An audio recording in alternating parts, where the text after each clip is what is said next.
सभी छात्रों को नमस्कार। हम पढ़ रहे थे समाजशास्त्र विषय में भूमिका एवं परिस्थिति, स्टेटस एवं रोल। इसमें हमने भूमिका के बारे में पढ़ा एवं भूमिका की विशेषताएं पढ़ी। आज हम पढ़ेंगे परिस्थिति की विशेषताएं। परिस्थिति सापेक्षिक होती है, अर्थात परिस्थितियां हमेशा दूसरों के संदर्भ में होती है। एक व्यक्ति की परिस्थिति का निर्धारण संबंधित अन्य व्यक्ति अथवा व्यक्तियों के संदर्भ में ही किया जा सकता है। एक व्यक्ति अपनी संतान के समक्ष पिता की, पत्नी के समक्ष पति की परिस्थितियां लिए हो सकता है। अतः एक व्यक्ति की एक ही समय में अलग अलग व्यक्तियों के साथ भिन्न भिन्न परिस्थितियां हो सकती है। परिस्थितियां समाज की आवश्यकताओं का परिणाम है। इसका अभिप्राय ये हुआ कि समाज में जितनी भी परिस्थितियां हैं वे समाज की आवश्यकताओं की पूर्ति के लिए होती है। परिस्थितियां के साथ प्रतिष्ठा जुड़ी होती है। इसका अभिप्राय ये हुआ कि उच्च परिस्थिति की प्रतिष्ठा उच्च तथा निम्न परिस्थिति की प्रतिष्ठा निम्न होती है।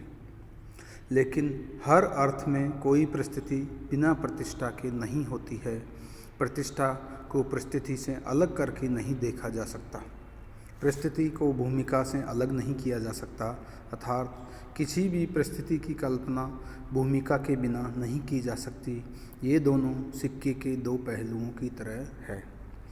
परिस्थिति समाज के स्त्रीकरण की द्योतक है, अर्थात कुछ लोगों की परिस्थिति उच्च होती है तथा कुछ लोगों की निम्न। परिस्थितियों की यह भिन्नता सामाजिक स्त्रीकरण को जन्म देती है। परिस्थिति, स्टेटस व भूमिका संबंधी विभिन्न अवधारणाएं हैं जिनको हम इस तरह से देख सकते हैं। भूमिका, रोल किसे कहते हैं? रोल व्यक्ति की सामाजिक हैसियत, पद से संबंधित व्यवहारों एवं अपेक्षाओं को भूमिका कहते हैं।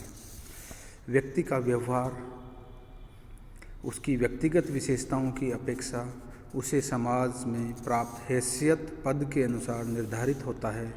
उदाहरण के लिए एक अध्यापक से यह अपेक्षा की जाती है कि वह अपने पद से संबंधित भूमिकाओं का उचित निर्वहन करे, चाहे उसकी व्यक्तिगत इच्छाएं इससे भिन्न ही क्यों न हो।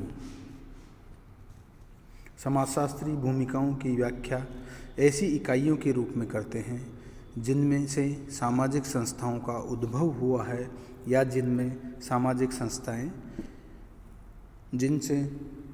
सामाजिक संस्थाएं बनी हैं। नेक्स्ट आता है इसमें भूमिका ग्रहण, रोल टेकिंग। G.H. मीड ने इस प्रक्रिया में व्यक्ति द्वारा काल्पनिक रूप से किसी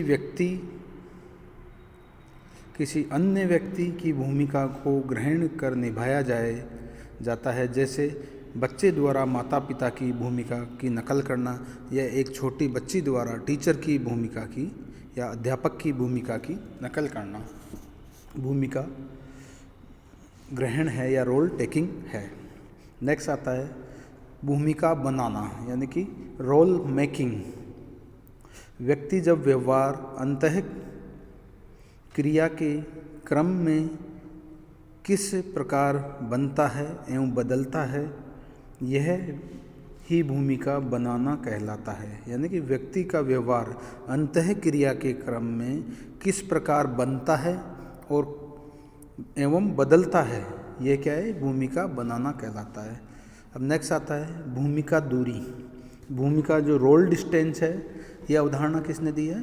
ये गोफमैन ने दी है। ये गोफमैन द्वारा प्रतिपादित अवधारणा है, यानी रोल डिस्टेंस की अवधारणा है जो गोफमैन ने दी है। इसमें यह है समाज द्वारा प्रदान की गई भूमिका का निर्वहन करते हुए जब व्यक्ति स्वयं को उस भूमिका से वस्तुनिष्ठ रूप से विमुक्त या अलग कर लेता है तो उसे भूमिका दूरी कहते हैं। अर्थात जब समाज द्वारा जो आपको भूमिका प्रदान की गई है आप उसका निर्वाह करते हैं, और जब व्यक्ति स्वयं को उस भूमिका से वस्तुनिष्ठ रूप से, ऑब्जेक्टिव रूप से विमुख कर लेता है, अलग कर लेता है, तो उसे भूमिका दूरी कहते हैं। अब नेक्स्ट आता है अपने भूमिका संघर्ष, रोल कॉन्फ्लिक्ट। भूमिका संघर्ष विभिन्न अर्थों में प्रयुक्त होता है, अर्थात जब व्यक्ति एक ही समय में दो ऐसी भूमिकाओं का निर्वहन करता है जो परस्पर विरोधी अपेक्षाएं करती हो। जैसे विवाहित कामकाजी महिला को एक साथ अच्छे कर्मचारी एवं पत्नी माता की भूमिका निभानी पड़ती है।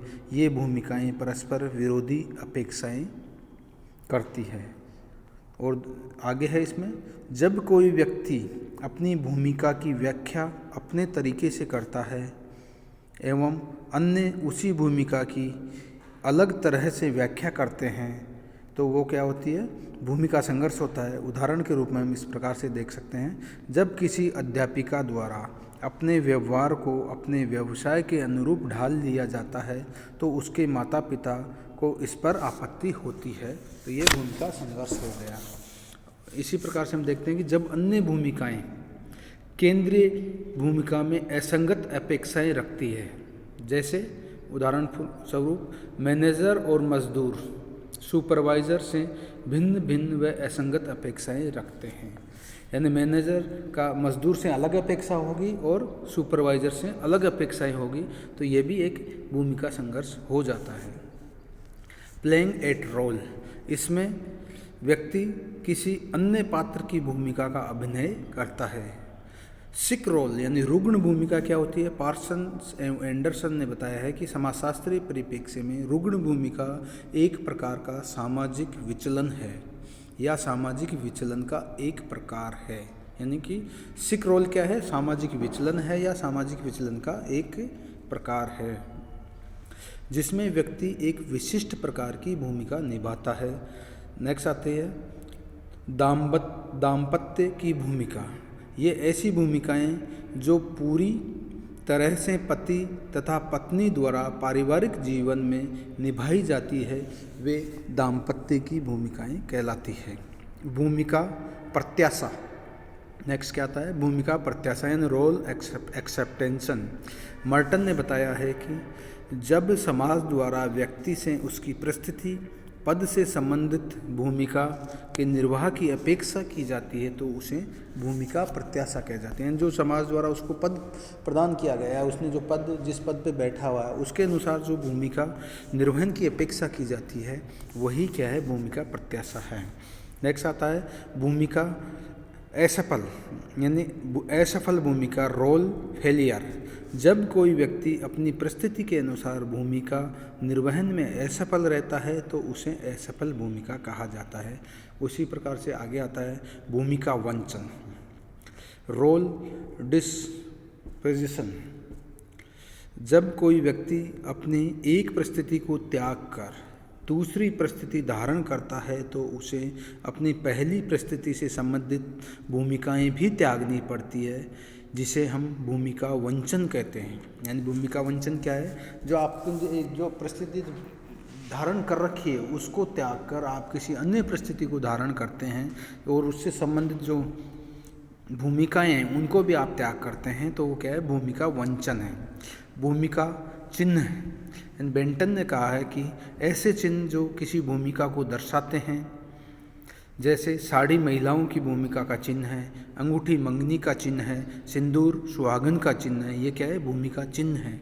उसी तरह से भूमिका समुच्चय, रोल सेट क्या होता है, जब व्यक्ति अपनी परिस्थिति से संबंधित यानी व्यक्ति अपनी परिस्थिति से संबंधित विभिन्न परिस्थितियों वाले व्यक्तियों से विभिन्न प्रकार की भूमिकाएं निभाता है तो उसे भूमिका प्रतिमान या भूमिका समुच्चय कहते हैं। आज के लिए हम इतना देखेंगे, बाकी का कल पढ़ेंगे। Thank you.